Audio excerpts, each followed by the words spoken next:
So Netflix just released this movie. People online are talking about it. The Obamas helped produce it. Is it worth watching?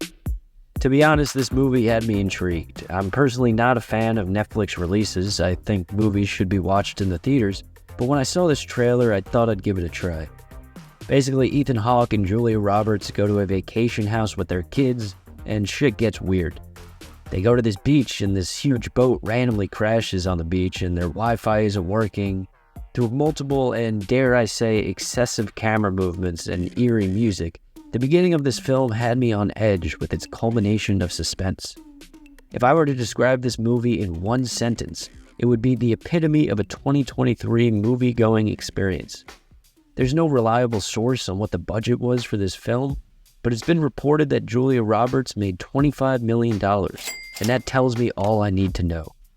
This movie looks expensive, and there's no reason for it to be. Obviously, Netflix has the money to throw, but this seems more like it should have been an A24 low-budget vibe, as opposed to a big studio movie. It just looks so digital. But so yeah, after the boat crashes and their Wi-Fi and phone signals go out, they still don't believe anything is wrong. The kids are asleep, but Ethan Hawke and Julia Roberts are enjoying a drink when they get a suspicious knock at the front door. It's Mahershala Ali and his daughter, and they say that there has been blackouts in Manhattan, so they decided to come home because they own the house and the family was just renting it on Airbnb. At this point of the movie, I was locked in. Everything seemed a little sus, and you still don't know what's fully going on. But as the film starts to wrap up, it gets a little off the rails. Now, some people may sit here and say that I just don't get the movie and the subliminal messaging went over my head and that I'm too dumb and dull to understand it. And to that, I'd say I don't care. When I'm watching a movie, I'm looking to be entertained. And obviously, everyone has different ways of being entertained, but looking for subtle and subliminal messaging does not equate to a good movie-going experience for me. I look at the story and if it's enticing, the pacing of the movie, and the technical aspects of the filmmaking. I mentioned this before, but I'd describe the filmmaking in this movie as extra. Yes, it's objectively cool, and with all the money that they had, there's some good standalone shots, but they felt unnecessary. People may disagree with me here and just say it's the style of the movie, which I get, but it felt like the director felt the need to throw in a dynamic camera move every time before getting to his final composition. Again, it's cool, but it felt cheesy to me. While they're still figuring out what's going on, Mahershala Ali's character goes to a neighbor's house and there's a whole set piece of a plane randomly crashing, which was kind of cool.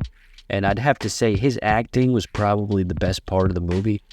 Obviously, they made Ethan Hawke's character a dumb boob, a classic trope in modern cinema and making the white man stupid. There's a few woke lines by Mahershala's daughter in the movie that are fine, but she has armpit hair and it's super gross. Julia Roberts' character is fine. She's a little bit of a bitch, but it's whatever. The kids are fine, nothing special. There's a weird random dancing scene, which I'm sure some guy on TikTok will say it's meant to symbolize some feeling or whatever, but it's just random and weird to me. Again, this movie is just the epitome of 2023 cinema. High budget, big cast, but no heart. The story eventually sucks, and I don't care that maybe there were some clever things that I didn't notice. I did enjoy my experience watching it after the first hour. What I will say is I don't regret watching this movie. I know the title of this video says this movie sucks, but I am being a little harsh. This isn't like movies like The Lobster for me that just really had nothing going for it. Again, there's some cool stuff in this movie, but after seeing people glaze this film, I had to bash it a little and give a realistic take. It's fine. If you want to watch it, I wouldn't tell you not to. There's some parts that are interesting, and if you're not too big on story and writing, then you may actually enjoy this ending. It's just ambiguous and wasn't satisfying to me, but hey, maybe there was something I missed. Let me know in the comments, bash me if you need to, let's debate. Thanks for watching, I hope you guys enjoyed, and let me know what you think.